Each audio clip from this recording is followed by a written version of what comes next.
Aujourd'hui, on revient en enfance, parce qu'on va découvrir comment les jouets ont accompagné l'humanité depuis la nuit des temps. Alors approchez-vous mes poissons clowns, on va remonter le temps pour voir comment nos jouets ont pu vraiment évoluer. De robots capables de papoter avec vos gamins, jusqu'à de simples cailloux percés, c'était des jouets. Alors on partira des jouets high-tech d'aujourd'hui, puis on creusera de plus en plus loin jusqu'aux tout premiers jouets de la préhistoire. Vous découvrirez par exemple comment certaines marques sont devenues des empires marketing, ou alors les jeux préférés des grands chefs d'État de leur époque. Vous allez peut-être aussi halluciner devant des jouets tellement dangereux qu'ils auraient pu buter n'importe quel gamin. Et vous découvrirez aussi les jouets de vos ancêtres, souvent simples mais très efficaces. Et on commence maintenant avec aujourd'hui. Alors là, je vais parler juste des jouets qui font rêver les enfants aujourd'hui ou alors durant le 21e siècle. Harry, la peluche boostée à l'IA. Bon, est-ce que vous vous souvenez déjà quand vous étiez gamin, quand vous parliez à votre peluche pour lui confier vos secrets et qu'elle vous répondait en principe jamais? Eh bien, aujourd'hui, il y a un truc assez ouf, c'est l'IA qui peut justement donner du répondant à une peluche. Et c'est exactement ce que propose Harry. En fait, Harry, c'est une petite boule de poils bleu, une sorte de mélange un peu chelou en fait, entre un lapin et un hibou, qui a été inventé par la société française Lookies en 2025. Et sa particularité, en fait, c'est que c'est une peluche directement connectée à Internet et à toutes les IA du marché, comme ChatGPT ou Gemini. Et en fait, grâce à ça, l'enfant va pouvoir poser tout un tas de questions sur les dinos, l'astronomie, ou même Peppa Pig, ou même les princesses. Et Harry pourrait lui répondre. Et ça, c'est quand même assez dingue, ça ouvre vraiment des possibilités infinies de connaissances. Parce que Harry, en tout cas, c'est dit comme ça, c'est un jouet éducatif qui aide à l'apprentissage. Il va proposer des quiz, faire réviser les devoirs, il peut même aider à apprendre les langues, vu qu'il en connaît au moins 30. Parce que Harry, attention, c'est une peluche, et ça parle plusieurs langues, quoi. Et à côté de ça, c'est aussi un truc rigolo, en fait, qui fait des blagues, qui chante des chansons, qui raconte des histoires avant de s'endormir. Bref, c'est un peu un daron poilu, quoi. Enfin, très poilu. Et a priori, il y a de la sécurité là-dedans, puisque c'est contrôlé via une application mobile, et du coup, on peut renseigner une dizaine de centres d'intérêt de l'enfant. Ce qui veut dire aussi qu'aucun autre sujet de conversation ne peut être abordé en dehors des thèmes sélectionnés. Pas comme, évidemment, certains jouets qu'on va découvrir plus tard. La boubou.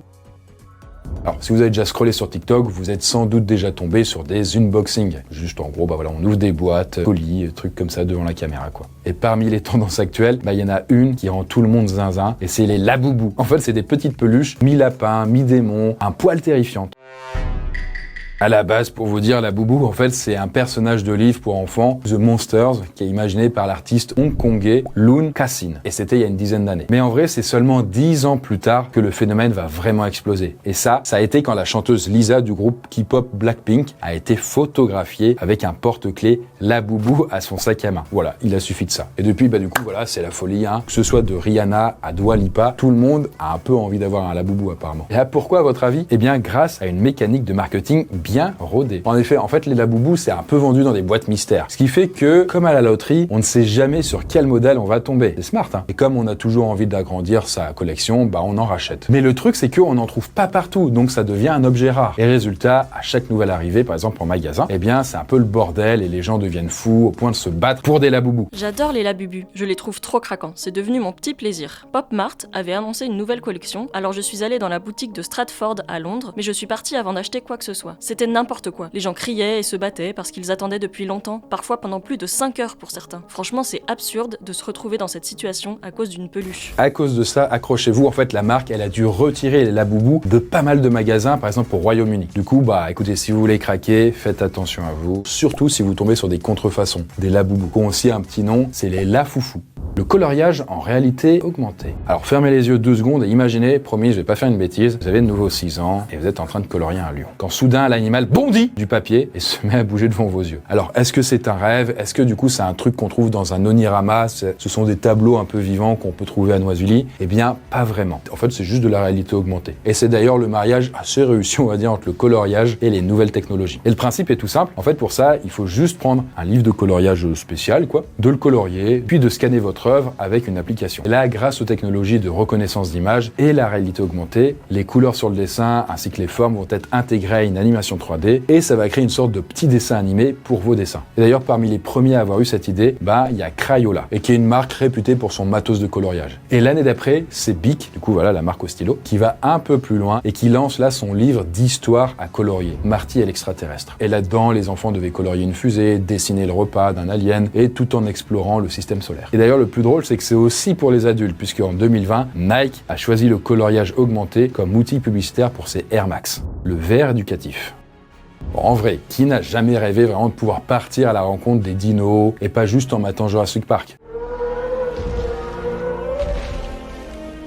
Eh bien ça, c'est exactement ce que vous propose la marque Abacus Brands, spécialisée là dans la réalité virtuelle. En gros, c'est une technologie qui permet de créer un environnement virtuel ultra réaliste via des casques et des dispositifs un peu numériques quoi. Alors ça a été lancé en 2020 par Steve Rad et le concept est simple, apprendre, expérimenter et jouer. Et pour ça, il n'y a même pas besoin d'un casque VR cette fois-ci qui coûte une blinde. En fait, le kit fournit des lunettes VR très simples qu'il suffit de connecter à un smartphone. Et en plus, vous aurez tout un tas d'accessoires ludiques et puis des livres pour faire des vraies expériences, histoire que ça fasse un lien avec le réel et le virtuel. D'ailleurs, ce qui est chouette avec la marque, c'est qu'elle offre plusieurs thématiques différentes, comme l'exploration de l'océan, de la faune sauvage, du passé, du présent. D'ailleurs, les enfants peuvent aussi apprendre à devenir des vrais Master Chef Junior, comme un peu dans l'émission de cuisine. Et il y a même des coffrets qui ont été imaginés en partenariat là avec Bill Nye. En gros, c'est un vulgarisateur scientifique assez connu aux États-Unis. Après, est-ce que c'est le futur du coup des jouets? Ça, je ne sais pas.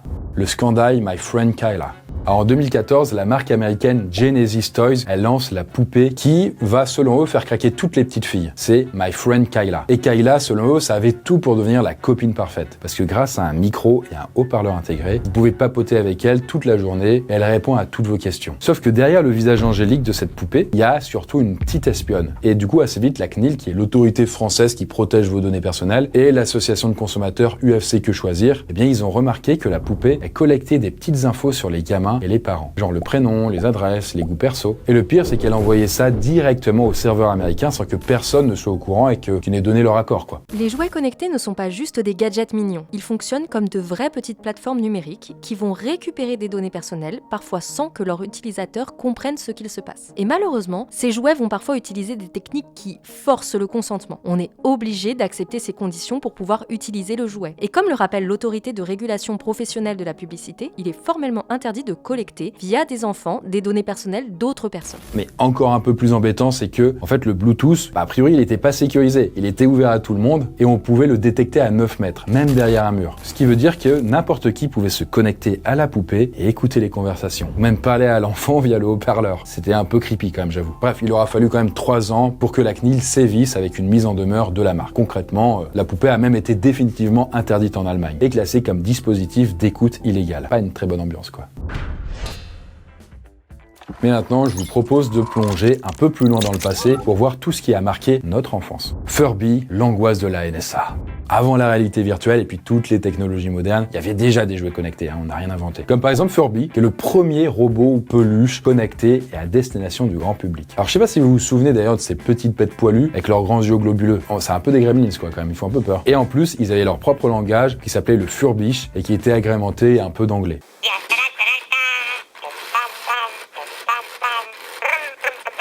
Et ils étaient capables de papoter entre eux grâce à un petit port infrarouge entre les yeux. Et c'est vieux, le truc, c'est né en octobre 98, juste avant Noël. Et sa sortie a déclenché un raz-de-marée dans les magasins. Accrochez-vous, le jeu s'est vendu à 40 millions d'unités en 3 ans. Et d'ailleurs, si beaucoup de gamins de la fin des années 90 étaient fans de Furby, c'était pas le cas de tout le monde en vrai. Parce que cette petite bestiole-là, eh bien, elle a terrifié la NSA. Du coup, la NSA, je le rappelle, c'est l'agence qui est chargée de la sécurité des États-Unis. Parce que l'agence était même allée jusqu'à interdire ce jouet dans leurs locaux. Et même au Pentagone, en janvier 99. Parce qu'ils étaient convaincus que la petite bestiole, elle pouvait écouter les conversations confidentielles et les répéter à l'extérieur. Il est quand même relou, du coup, quand on est dans une agence d'État, on est d'accord. Bon, la vérité, c'est que les gars, ils se sont un peu emballés, parce que Furby, il n'avait pas de système d'enregistrement intégré à son mécanisme. Donc, il n'y avait pas de moyen de rebalancer des infos perso. Par contre, c'est déjà arrivé à la peluche de faire des trucs vraiment flippants, notamment en pleine nuit, quand il se mettait à parler tout seul. Quand mon fils est né, on s'est dit qu'un Furby serait un chouette compagnon de jeu. Il était mignon, coloré, et c'était facile de jouer avec. Sauf que plusieurs soirs de suite, mon fils nous a réveillés à 2h du matin parce que son Furby s'était rallumé et parlait tout seul, comme si de rien n'était. Autant vous dire que le jouet a fini plus d'une fois dans le placard du bureau. Alors si le Furby, ça a longtemps traîné une réputation de jouet un peu flippant, tu m'étonnes, ça l'a quand même pas empêché de revenir sur le devant de la scène avec une nouvelle version en 2023.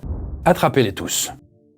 Alors là, on est en 1975, dans une banlieue proche de Tokyo, au Japon, où il y a un petit garçon du nom de Satoshi Tajiri. Alors, il est petit, hein, il a 10 ans, et Satoshi, il a une passion, c'est les insectes. Quand je vous dis passion, c'est que le gamin, il est à donf dessus. Il se documente sur le sujet, il les dessine sur ses classeurs, nanana. Il les collectionne en plus, du coup, il a envie de tous les attraper. Et il va même développer des techniques très pointues pour les captures, étudier leur comportement, ou même les entraîner entre eux pour qu'ils s'affrontent dans des courses. Il va même faire du troc avec ses camarades de classe pour compléter sa collection. Bref, ça vous rappelle rien. Parce que là, sans le savoir, Satoshi vient de poser les bases d'une des licences les plus connues de la planète, Pokémon. Alors, faudra attendre 96, donc 20 ans plus tard, pour que Game Freak et Nintendo s'unissent pour sortir le tout premier jeu vidéo de la franchise, la version vert et rouge sur Game Boy, et uniquement au Japon. Et d'ailleurs, à ce jour, ça reste l'épisode le plus populaire de la franchise avec 31 millions de copies vendues. Je crois que moi, quand j'étais petit, je devais être au collège et je me souviens avoir acheté la version rouge et j'avais surkiffé, j'étais comme un fou. En tout cas, rapidement, du coup, ils s'emballent, les gars, ils créent un jeu de cartes, une série télé, des films et même un parc d'attractions. Et du coup, en vrai, c'est plus qu'un jouet, parce que Pokémon, c'est un univers complet qui va passionner des générations et qui prouve que transformer une chasse aux insectes en jeu vidéo peut être une bonne idée. Lego vs Playmobil. Alors peut-être que vous pensez que tout était rose, mignon dans le monde des jouets. Mais pas du tout. En vrai, il faut plus le voir un peu comme une jungle où tout le monde va se battre pour capter l'attention des enfants et où la concurrence est très rude. Et parfois, c'est vrai, ça part en couille. Enfin, ça part en bataille de marques, plus exactement. Un peu comme la guerre froide avec les États-Unis et puis l'URSS, un peu plus coloré. Et là, en l'occurrence, c'était entre Lego et Playmobil dans les années 80-90. Alors, premier challenger, Lego. Là, c'est l'histoire d'une petite entreprise familiale du Danemark qui fabrique d'abord des jouets en bois dans les années 30. Et il faudra attendre les années 50 pour que là, ils passent à la briquette. Et dans les années 70, il va y avoir des figurines jaunes un peu raides du coup dans leurs jouets. Et pendant ce temps-là, en Allemagne, il y a une autre entreprise familiale qui lance Playmobil. C'était en 74. Et c'est alors là que la guéguerre commence dans le cœur des gens. Et dans les ventes aussi du coup. Alors déjà, Lego, c'est le truc où tu peux construire un peu tout ce que tu veux, alors que Playmobil, c'est plutôt l'expert du clé en main, avec des univers tout prêts pour inventer des histoires sans avoir à tout construire et passer du temps là-dessus. Bref, en gros, c'est un peu comme cuisiner un bon petit plat maison et du coup, acheter tous les ingrédients et le faire soi-même, ou alors d'aller au resto où tout est déjà prêt et bon, quoi, on va dire. Sauf qu'en 99, Lego est au bord de la faillite parce que du coup, ils ont un peu perdu leur ADN et tout, ils savent plus trop ce qu'ils foutent. Et là, ils ont une idée de génie, c'est s'associer avec des licences ultra connues, notamment Star Wars. Et ça va marcher du feu de Dieu. Et plus tard, ils vont alors s'associer à Harry Potter, Disney, Minecraft, et pour eux, ça va être alors une nouvelle renaissance. Il va y avoir les enfants, les ados, les adultes, tout le monde qui va vouloir se replonger dans les briques. Et à ce moment-là, on va plus seulement jouer au Lego, on va aussi les collectionner. Il y aura d'ailleurs un mot pour ça, c'est ce qu'on appellera les AFOL, les adultes fans of Lego, qui deviendra d'ailleurs un phénomène mondial. Et pendant ce temps-là, Playmobil, lui, se bat pour retrouver son souffle, voire même il est clairement en train de faire une asphyxie. Comme quoi, dans le monde du jouet, même si tu te renouvelles pas, tu peux te faire démonter comme un château de briques. Rubik's Cube. Parfois, il suffit d'une seule bonne idée pour voir sa vie basculer. Ça peut arriver. Et croyez-moi, en tout cas, Erno Rubik, il n'avait pas prévu vraiment de révolutionner le game du casse-tête. Parce qu'en fait, à la base, le gars, c'est juste un professeur d'architecture et de design. Et qui a créé son Magic Cube en 74 pour aider ses étudiants à visualiser la 3D. Donc, c'est pas vraiment fun, c'est juste un truc pédagogique, quoi. Et pour faire son proto, en fait, Ernold, il a simplement bricolé avec des blocs en bois, des élastiques et de la colle. Et il a après, du coup, un peu mélangé son cube. Sauf que, à ce moment-là, il n'arrivait plus à résoudre son truc. Il s'est dit, mais comment on fait pour trouver la solution? Il a galéré pendant un mois avant de remettre les couleurs au bon endroit. Et là, il s'est dit, oh mais mon Dieu, peut-être qu'il y a moyen que ça soit un casse-tête en fait. Alors au début, Arnold, il se la joue modeste après. Il choisit de commercialiser son Magic Cube uniquement dans les boutiques de jouets de Budapest. Sauf qu'en 80, ça devient là un vrai phénomène de société, avec une vente à l'international et surtout un changement de nom, le Rubik's Cube. Et ça va alors cartonner. En l'espace de 2 ans, il en vend 100 millions d'unités. En fait, les gens sont tellement à fond que ça a même fini par devenir un sport qui s'appelle le speed cubing, où le but c'est de résoudre le cube en moins de temps possible. Et d'ailleurs, pour info, le champion en titre, il s'appelle Xuan Gang et voici son record en avril 2025. 3, 2, 1...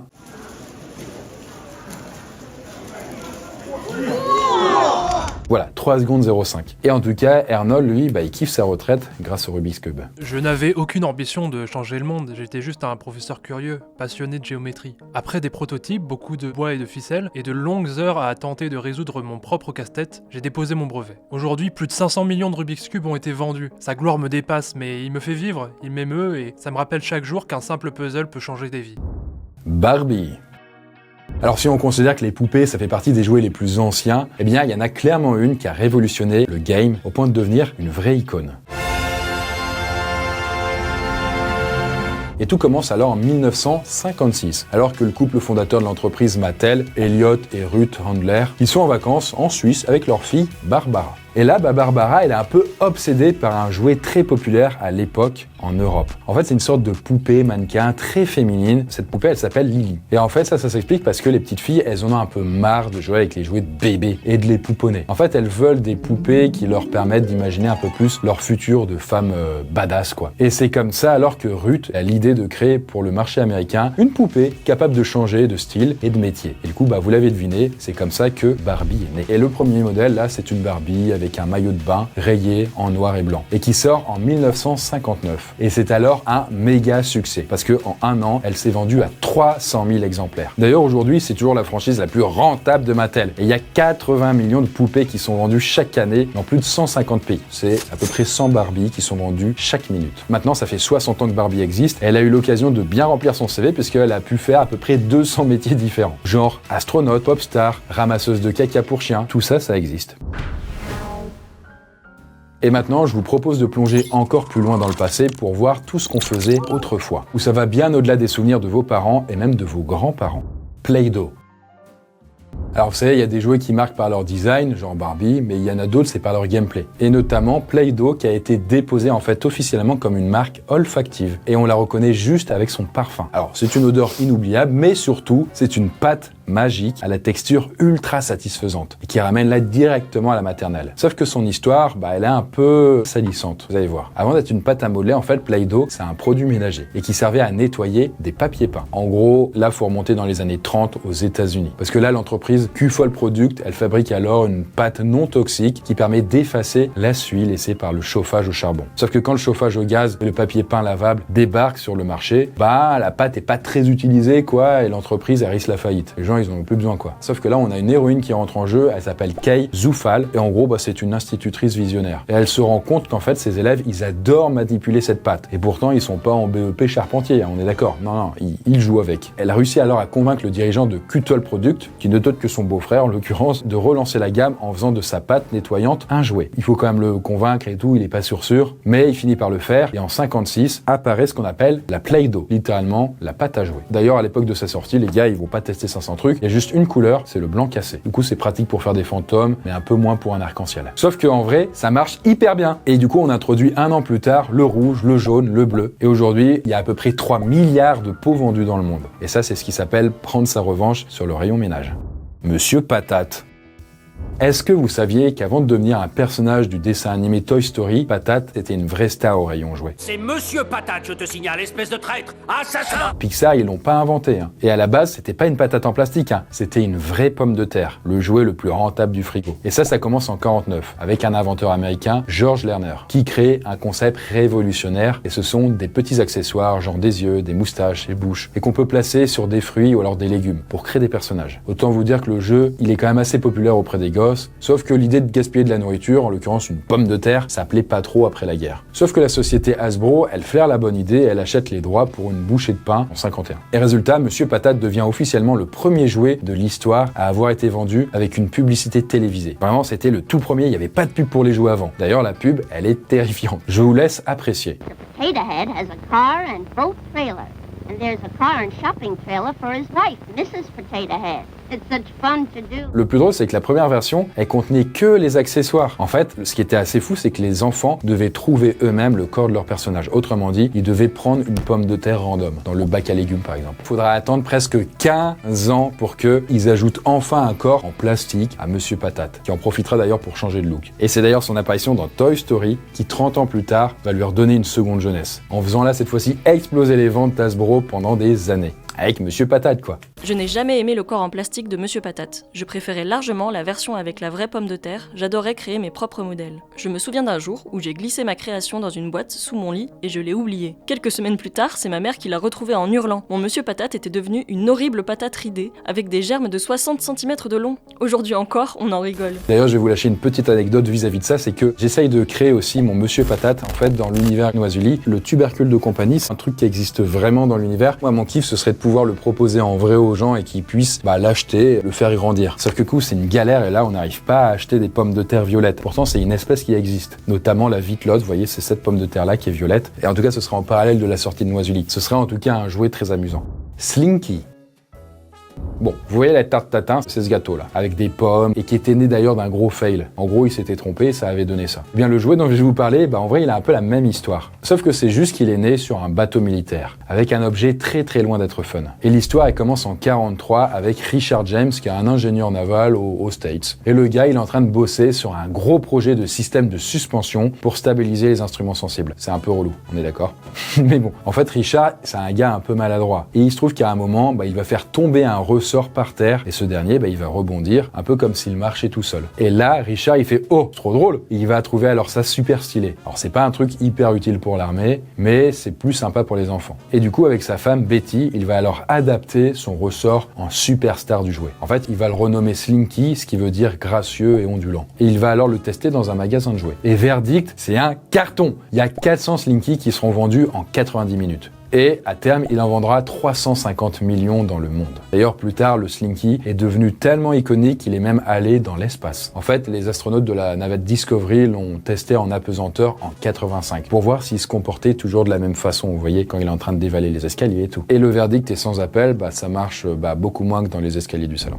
De la radioactivité à la maison. Alors, je pense pas que vous connaissiez Alfred Carlton Gilbert, parce qu'en fait, c'était un inventeur milliardaire loufoque qui était né en 84. En gros, le genre de gars qui tenait pas en place, avec un CV hyper long, sachant qu'il a été champion de saut à la perche, magicien, homme d'affaires, mais surtout, il a révolutionné le monde du jouet éducatif. Et son idée de génie, en fait, il va la voir en passant devant une gare, alors qu'il est fasciné par les énormes structures métalliques des lignes électriques. Bon, à ce moment-là, faut le dire, c'est un peu tout récent, en fait, les lignes électriques et tout. On est alors en 1911, donc les gens, ils sont un peu fascinés. Et il va avoir l'idée de créer Erector 7, qui est un kit de construction ultra novateur, avec des poutres métalliques, des écrous, des moteurs miniatures. Bref, tout ça pour construire des ponts, des grues, des tours. En gros, voilà, des sortes de Lego, mais en acier. Et ça va cartonner. En fait, Erector 7, ça devient tellement culte qu'en 1930, en gros 20 ans après, il est plus vendu que n'importe quel jeu éducatif. Il fait même naître des vocations. Pour moi, le jeu éducatif, c'était l'avenir. Je voulais que les enfants s'amusent autant qu'ils apprennent. Et je crois que ça a marché. Si vous saviez le nombre de lettres que j'ai reçues d'ingénieurs, de mécaniciens ou d'inventeurs qui m'expliquent que leur intérêt pour leur profession est né avec mon kit.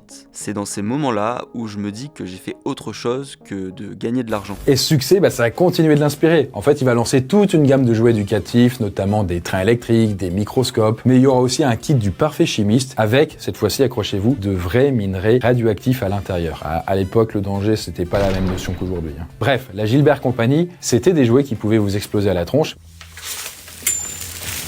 Mais pas que. En fait, c'était aussi une marque qui a changé la manière dont on voyait le jeu. En gros, c'était plus simplement un plaisir ou un truc pour imiter papa ou maman. En fait, c'était aussi un outil d'apprentissage et de création, bien avant les Lego en plastique. L'ours du président.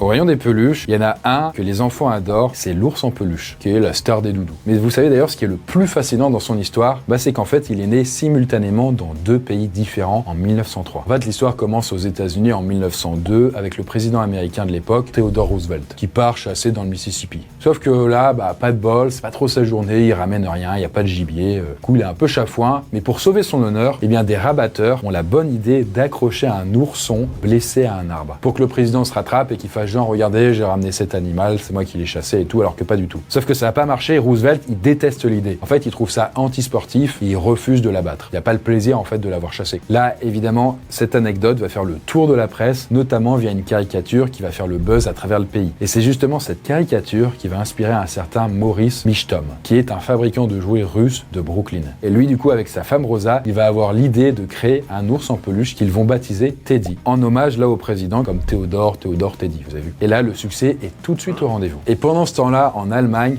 Margaret Steiff, elle fabrique déjà depuis 20 ans des animaux en tissu. Sauf que tout va basculer en 1902, quand son neveu, il revient du zoo avec des croquis d'un ours et il la convainc de créer un modèle articulé. Bon, elle, ok, elle va le faire, elle va créer le premier modèle et c'est le PB55. Elle le présente à la foire du jouet pour voir et ça fait alors un méga carton. Et d'ailleurs, aujourd'hui, collectionner des ours en peluche, c'est même un art et ça a un nom, c'est l'arctophilie. D'ailleurs, si vous êtes fan de ça, il y a un jour exprès pour vous et c'est le 9 septembre, puisque c'est le Teddy Bear Day aux États-Unis.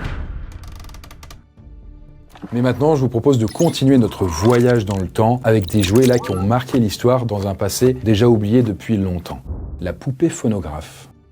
Alors bon, depuis le début de la vidéo, on parle quand même de pas mal de réussites, mais bien entendu, ce serait omettre tous les bides en fait qui ont marqué l'histoire, et notamment l'un des plus gros de toute l'histoire du jouet, avec la poupée phonographe du créateur, ni plus ni moins, de l'ampoule, Thomas Edison. Alors, il a inventé pas mal de trucs, notamment, on peut lui attribuer le téléphone, l'ampoule à filament et bien sûr, le phonographe, qui était un appareil capable d'enregistrer et de reproduire des sons. Bref, 13 ans après la création de son best-seller, eh bien Thomas Edison lance en 1889 ce qui deviendra le premier jouet parlant de l'histoire. Une poupée dans laquelle il insère un minuscule phonographe. Alors les poupées, elles étaient fabriquées en Allemagne et puis elles étaient ensuite assemblées aux États-Unis. Et elles étaient ensuite vendues dans un petit cylindre capable de réciter une courte berceuse. Et du coup, l'enfant n'avait alors qu'à tourner une manivelle dans le dos de la poupée pour actionner le mécanisme. Ça vous parle peut-être ça. Vous dites mais c'est pas possible, ça a hyper bien marché. Sauf que le problème, c'est qu'à l'époque, ça s'est pas hyper bien passé comme prévu. Alors déjà parce que le son, il était dégueulasse. En fait, on comprenait rien à ce que la poupée disait.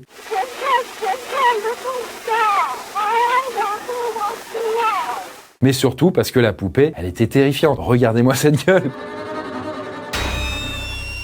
Ce qui est étonnant avec un jouet parlant, c'est qu'il est dans un entre-deux troublant. Il est à la fois humain, mais pas tout à fait. C'est à la fois familier et différent. C'est ce que Sigmund Freud appelait l'inquiétante étrangeté. Une sensation d'angoisse ressentie face à quelque chose qui nous semble familier. Même en tant qu'adulte conscient, il existe toujours une sorte d'appréhension latente, de doute sur le fait que la poupée puisse être vivante et nous observer. Bon, déjà, que ce soit entre le visage de porcelaine et la voix aiguë et grésillante, il y a beaucoup de gamins qui ont été traumas, quoi. Et malgré la réputation d'Edison, en fait, sa poupée a été un méga échec. Elle est restée en vente que quelques semaines avant d'être finalement retirée du marché. D'ailleurs, quand on sait qu'Edison lui-même les appelait les Little Monsters, donc les petits monstres, on se dit que il y croyait un peu quand même.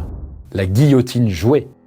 Alors là, oubliez les poupées et puis les petites voitures toutes mimi et tout. Le plus macabre de la vidéo, c'est sans doute la guillotine miniature. Pendant la Révolution française, qu'on appelait aussi la Terreur, en fait, cette machine à couper des têtes, eh bien, c'est devenu un divertissement pour les enfants. Premier degré. En fait, il faut dire que la guillotine, à la fin du XVIIIe siècle, c'est vraiment le symbole officiel de la justice révolutionnaire et qui représente l'égalité, même face à la mort. Voilà, que tu sois un roi ou un paysan, guillotine, t'as plus de tête, c'est la même chose à la fin. Et du coup, au lieu d'oublier cet instrument, eh bien, les Français, qui étaient aussi fascinés que terrifiés, j'imagine, eh bien, ils en ont fait un vrai objet de consommation. Et du coup, ces répliques de guillotine, elles étaient fabriquées principalement en bois. Elles faisaient entre 30 et 60 cm dans des trucs comme as. Et le pire là-dedans, c'est qu'à l'époque, quand on les vendait, eh bien, la lame qui permettait de couper, c'était une vraie lame. Et elle était aussi tranchante qu'une vraie. Donc, pour guillotiner du pain ou alors du saucisson, ça peut être utile. Ou alors des mains aussi, potentiellement, ou des doigts. Et donc, ça servait aux gens à décapiter tout ce qui bougeait. Les enfants, à l'époque, parce qu'ils les achetaient, eh bien, ils s'amusaient à guillotiner des poupées de chiffon ou alors des figurines. Mais l'usage le plus répandu, c'était quand même de découper des légumes et du pain à la table. Donc voilà, c'était une façon assez étrange, mais quand même très concrète d'imiter les adultes et de s'approprier des événements qui ont marqué toute une époque, quoi. Et là, si vous pensez que c'était trop macabre, justement, comme jouet,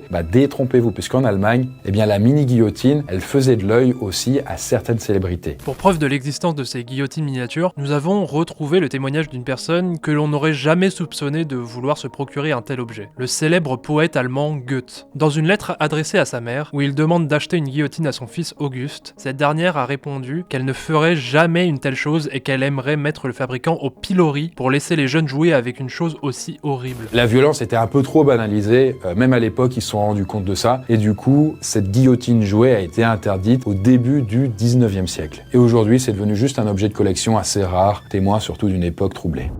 Le puzzle. Alors vous savez, il y a certains jouets, c'est un peu du qui tout double. Soit on adore, soit on déteste. Et c'est exactement le cas du puzzle qui peut apaiser certaines personnes et en rendre fou d'autres. Et l'histoire du puzzle, elle commence avec quelque chose de très sérieux, la géographie. Et surtout avec un certain John Spilsbury. Parce que dans la vie, John, il est cartographe et il est sculpteur. Mais il a un objectif, apprendre la géo aux enfants de bonne famille. Et pour ça, il a une idée lumineuse en 1760, en collant une carte du monde sur une mince planche de bois. Et qu'il a découpée ensuite en suivant les frontières. Et du coup, en faisant ça, eh bien, il vient de créer le tout premier puzzle de l'histoire et qui était spécialement conçu pour l'apprentissage. D'ailleurs, on appelait ça à l'époque plutôt la dissected map ou la carte disloquée. Sauf qu'à l'époque, vous voyez, c'était un produit cher qui était difficile à produire et réservé aux gosses de riches. Donc, en gros, rien à voir avec le loisir populaire qu'on connaît aujourd'hui. En fait, il faudra surtout attendre le 19e siècle pour que les puzzles deviennent plus accessibles, notamment grâce au progrès industriel. Et petit à petit, on passe alors du bois au carton, qui est beaucoup moins coûteux. En tout cas, si le puzzle est aujourd'hui une activité plutôt abordable, sachez quand même que le puzzle le plus cher de l'histoire, c'est celui-là, et il a coûté 27 000 $. C'est une œuvre en bois de 467 pièces qui ont été peintes à la main par l'artiste américaine Rachel Page Elliott. Le bilboquet. Alors parfois les idées les plus simples, c'est vrai, ça donne naissance à des jeux qui parcourent l'histoire, et toute l'histoire, que ce soit des tavernes les plus glauques au cours des rois de France. Et l'un d'eux, c'était un bâton, une petite corde et une boule. Et c'est tout. Et ça a un nom, c'est le bilboquet.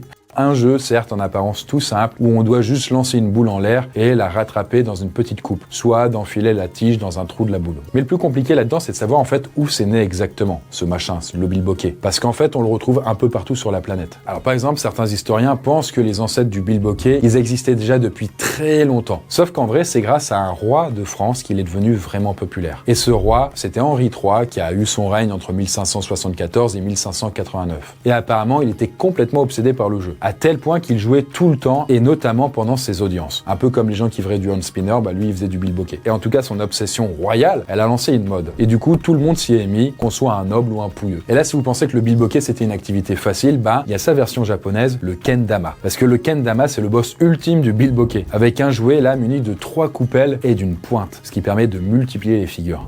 Le cheval bâton.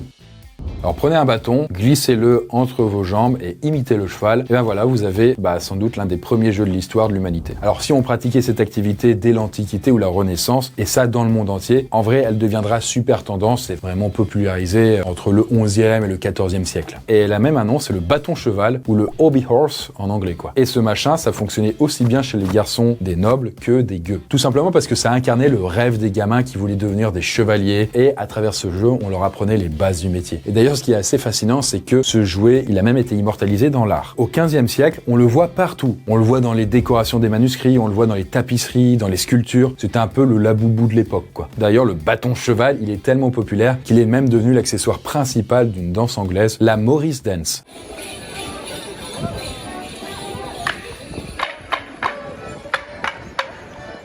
Et là vous dites, bon ça c'est un truc du passé, mais pas du tout, c'est encore à la mode aujourd'hui. Et c'est même devenu un sport très sérieux en Finlande, avec un championnat. Donc ouais, c'est une course d'obstacles avec un bâton cheval. Comme quoi, avec un peu d'imagination, ça suffit quoi. Et nous, on approche tout doucement de l'aube de l'humanité, là où tout a commencé. Là où il faut remonter à la naissance des tout premiers jouets. Ils vont être parfois très étonnants, vous allez voir. Le yo-yo. Là, peut-être que vous êtes étonné, vous pensez que le yo-yo c'était beaucoup plus récent que ça, mais pas du tout. C'est l'un des plus anciens de l'humanité. Selon les historiens, c'est quand même difficile de le dater précisément, mais il se trouve que certaines poteries de la Grèce antique, qui datent de moins 500 avant JC, eh bien, elles dépeignaient déjà des gamins dessus avec des sortes de disques attachés à une ficelle. Autrement dit, un yo-yo. Et du coup, ces yo-yo antiques qui étaient faits en terre cuite, en métal ou en bois, ils étaient parfois peints. Et parfois, il y avait même une mini BD qui était peinte dessus et qui racontait le quotidien. Le yo-yo, il amusait les enfants de l'Antiquité, mais il servait aussi d'objet rituel. Par exemple, durant la Grèce antique, quand on s'apprêtait à passer à l'âge adulte, eh bien on devait offrir son jouet d'enfant au dieu en offrande. Un peu comme pour dire ok, j'accepte de grandir, maintenant je l'ai plus. Comme aujourd'hui quand on laisse ses doudous derrière soi quoi. Et c'est pour ça qu'on a retrouvé beaucoup de yo-yo en terre cuite, dans des tombes, dans des sanctuaires, et tout ça en hommage à Artémis, qui est la déesse de la chasse, ou alors Aphrodite, la déesse de la beauté et du mariage. Après, pendant des siècles et même des millénaires, le yo-yo sera assez discret au rayon des jouets, avant de réexploser comme si de rien n'était au 19e. Et tout ça grâce à un Philippin, notamment Pedro Flores, qui va le rendre très populaire en créant la première entreprise de yo-yo aux États-Unis en 1928. Et aussi grâce à un homme d'affaires, Donald Duncan, qui en a fait un truc très stylé. Parce qu'en 62, il a vendu 45 millions de yo-yo rien qu'aux États-Unis, alors qu'il y avait 40 millions d'enfants. Et même les présidents de l'époque ici sont mis. Par exemple, on raconte que Richard Nixon en était un très grand fan et qu'il jouait sans arrêt à la Maison Blanche. Le hochet.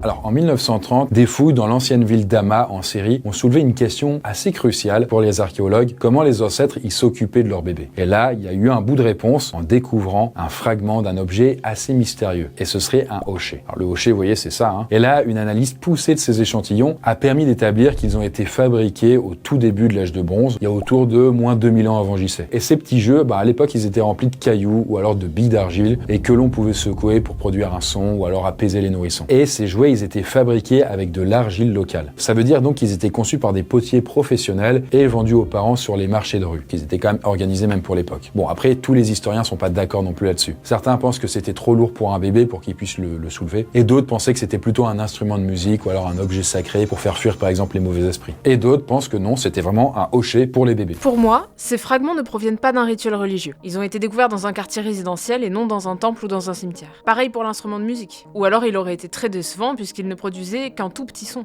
De plus, leurs poignées sont trop petites pour moi, et j'ai pourtant de petites mains. À mon sens, ils étaient destinés aux bébés et aux jeunes enfants. Aujourd'hui, nous utilisons des écrans pour distraire nos enfants. À l'époque, c'était les hochets. En tout cas, il y a un truc important à retenir de ça, c'est que les gens, que ce soit aujourd'hui ou il y a 5000 ou 10 000 ans, ils ont toujours cherché à divertir les nourrissons ou alors les jeunes enfants, avec des jeux qu'ils inventaient de l'époque.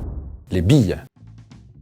Alors si vous étiez un gamin dans les années 90, peut-être que le mot calot, boulet ou mammouth, ça vous parle. Vous savez, c'était les tailles des billes, et qu'on pouvait s'échanger entre enfants, ou alors du coup qu'on pouvait faire rouler dans la cour de la récré. Eh bien en tout cas, les billes, c'est une star de l'Antiquité. Et pour leur histoire, il faut remonter là, droit dans l'Égypte antique et en Mésopotamie, autour des 3000 ans avant JC. Parce que des billes ont été découvertes dans des tombes d'enfants. Une belle façon, je pense, d'accompagner les gamins dans la mort avec un objet un peu fun, quoi. Enfin, je sais pas, j'imagine. En tout cas, on sait pas trop pourquoi il y avait des billes, du coup, dans les tombes d'enfants. Ces billes-là, elles étaient fabriquées dans un matériau naturel, comme de l'argile, des coquilles d'escargot ou même des pierres polies. D'ailleurs, les Égyptiens ont été les premiers à fabriquer des billes opaques et en faïence et qui étaient réservées là aux enfants des familles les plus riches. Et plus tard, les Romains en seront d'ailleurs dingues avec un jeu qu'ils appelaient le jeu de noix. Les billes étaient tellement populaires à l'époque que même le poète Ovide, il les a mentionnées dans ses écrits. Ces noix, l'enfant ou bien debout, les fait tomber d'un seul coup ou couché, les 10 du doigt une fois ou 2 fois. Tout l'enjeu est placé sur 4 noix, pas davantage. Une étant ajoutée à 3 autres placées au-dessous d'elle. Souvent aussi, il place à quelque distance un vase creux, où doit tomber une noix envoyée d'une main légère. Et au fil des siècles, les matériaux vont changer. Ce sera parfois des galets, des glands, des olives, tout va y passer. Mais la vraie révolution, elle arrive au XIVe siècle avec un verrier allemand qui va inventer le ciseau à billes et qui permet d'en fabriquer beaucoup plus et ce très rapidement. Et du coup, aujourd'hui, les billes sont toujours en place et par exemple, il y a des événements comme le British and World Marble Championship, qui est une compétition là internationale de billes et qui existe depuis 1932. La toupie. Alors dans le game des jeux d'adresse, il y a peut-être le tout premier d'entre tous qui est la toupie. C'est hyper simple, vous voyez du coup sa tronche. Et en vrai, ça n'a presque pas changé depuis des millénaires. Tant, c'est déjà bien foutu de base. Et la toupie, elle était déjà assez populaire un peu partout sur la planète. Typiquement, les plus vieilles ont été déterrées en Chine. Elles étaient utilisées il y a plus de 5000 ans. Mais on en a trouvé aussi en Irak, en Égypte, en Grèce. Bref, c'était la star des cours de récré de l'Antiquité. En tout cas, les enfants de l'Antiquité, ils en raffolaient. Mais les adultes étaient aussi en partie fascinés par la toupie. À tel point qu'on pouvait l'utiliser dans des rituels divinatoires, notamment chez les Romains. Et d'ailleurs, en fonction de sa façon de tourner, elle pouvait annoncer du mauvais présage. Et ainsi, en tout cas pendant des siècles, la toupie est restée un pur objet de divertissement. Mais elle va prendre un autre tournant au Japon pendant l'ère Edo avec le koma, qui est en fait la toupie japonaise. Et là, on faisait pas semblant cette fois-ci. Les combats de toupies étaient tellement populaires que le gouvernement a dû les interdire. C'est quand même aller loin, quoi. Et tout simplement pour éviter que les gens ne fassent pas trop de paris à une époque où les jeux d'argent étaient complètement interdits. En tout cas, aujourd'hui, peut-être que vous l'avez vu, la toupie est revenue avec une version plus moderne qu'on appelle les Beyblade, ce petit machin là. Alors le Beyblade, c'est plutôt un truc qui a explosé au début des années 2000, mais qui vient tout droit du Japon et qui continue d'ailleurs de rendre fou quand même pas mal de gamins qui préfèrent ça aux trucs un peu plus numériques. La rondelle. Alors, à votre avis, c'est quoi la trace de l'objet le plus ancien qu'on ait trouvé? En vrai, on sait pas trop. Même les experts, ils ont pas non plus réponse à ça. Parce qu'il faut quand même dire qu'il y a 10 000 ans, avec un bout de bois, une pierre et une feuille, on pouvait vraiment s'amuser de 1000 façons différentes. Et donc, ça a pu disparaître au fil des millénaires. Sauf qu'il y a quand même un étrange artefact qu'on a découvert en Dordogne et qui a relancé le débat. Et il s'agit d'une rondelle perforée, une sorte de petit disque en fait en os, avec des dessins d'animaux gravés dessus, et qui aurait été fabriqué apparemment il y a 14 000 ans. Alors au début, les archéologues, ils ont cru qu'il s'agissait d'un bouton, d'un bijou ou même d'un outil pour filer la laine. Sauf que non, en glissant une ficelle dans le trou et en l'attachant aux deux extrémités, et là en faisant tourner le truc, ils se sont rendus compte qu'on obtenait le tout premier dessin animé de l'humanité. Alors ça paraît un peu overkill, mais c'est un peu le cas, quoi. Et du coup, il y avait un côté vraiment ludique, il y avait un peu illusion d'optique là-dedans. Il est possible que ce soit le premier jeu qu'on ait trouvé en tout cas qui a été créé spécifiquement dans le but juste de s'amuser, juste pour le fun. Après, comme je vous dis, certains objets ont pu passer totalement inaperçus puisqu'ils se sont perdus avec les millénaires qui se sont écoulés.